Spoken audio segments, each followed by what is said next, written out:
I think Forza Motorsport has just given Gran Turismo 7 a big problem with their latest update.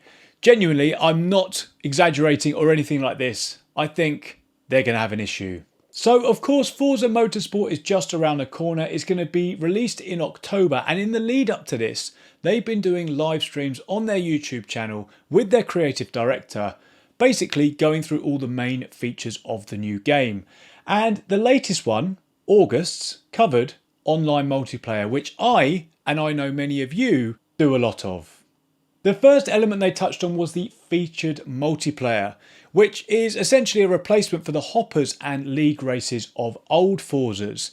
Now you've got current and future races that are in two categories. Spec series, which are essentially bopped cars that are very, very similar, like GT cars or one makes, and they've got an open series, which are races where you can have, a cap on terms of brake horsepower or weight, and you could take any car that you've tuned up to those events. And when you do get into one of those events, you are entered into, and this is where there's a problem, a proper race weekend consisting of practice, qualification, and a featured race. First of all, you'll get put into an open practice with everybody else who's competing in the race you're in. And then you can go on to quali. So it's great that you get a practice and quali with the people you're about to race against to determine the grid order. But at any point in that qualification session, you can press a button and you can go to something called skip lap, which means that it's going to take you the whole way around the track. So you don't have to do your out lap if you don't want to, and you can start your hot lap straight away. Now, of course, they caveated this by saying that you can only have a few laps. And of course, your out lap counts towards a lap, so you can't just spam that. But it takes me back to the time when we were at the Nürburgring, or the Nordschleife that was, on Gran Turismo, and we had a 10-minute quali session, 7.5 minutes of which was spent doing your out lap at the Nordschleife. So this is very welcome news. You can also choose your tyre compound and how much fuel you have for quali. So you can go on the softest compound and put in as little fuel as possible to get yourself the best lap, which sets you your grid position for the future race. So this is something that will be happening every single day on Forza. Unlike Gran Turismo at the moment, where you have to wait for the GT World Series or the Exhibition Series, which are a bit of a myth at the moment. Another big thing that's a problem is dirty driving. It's a bit of an epidemic on Gran Turismo at the moment, and Forza are talking as if they've got this covered. So they've got something called FRR, which is their Forza racing regulations.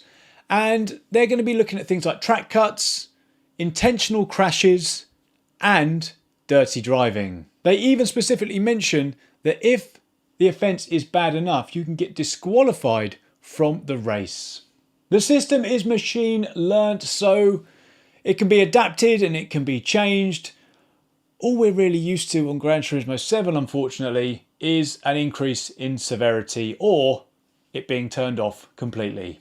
So that is very welcome, and the safety rating is very, very similar actually. You've got S and then A all the way through to F. You've got a skill score 2, which is basically your driver rating. But before you get into any of that, you've got to complete the qualifier series. You can't even get online without doing a series that promotes safe driving.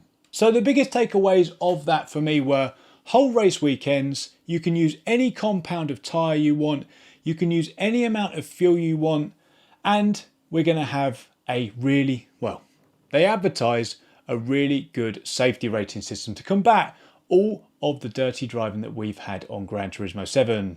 So that is all very, very exciting to me. But also, they then went on to cover private multiplayer lobbies, which are very much like the lobbies that we have in Gran Turismo. But hopefully, they don't have the chonk, chonk, chonking like we have in Gran Turismo 7. And you can also do something, I mean, the options were very, very similar. You can do lapped races, endurance races, multi-class races, you can do meetups, they were saying, but critically, you can restrict people entering your lobby based on their, well, FRR levels or their driver and safety rating, which is something we can't do on Gran Turismo 7. We could do it previously on Gran Turismo Sport, but we haven't been able to do it on Gran Turismo 7. So that featured multiplayer plus the private lobbies really does make it quite exciting for me.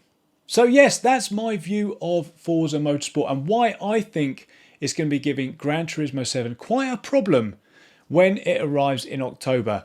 Do let me know what you think down below. I'm definitely going to be giving it a go, but are you going to be giving it a go? Let me know. Are you excited by the things that they've been saying? Do you believe it? Or are you quite happy and are going to stick with what we all know?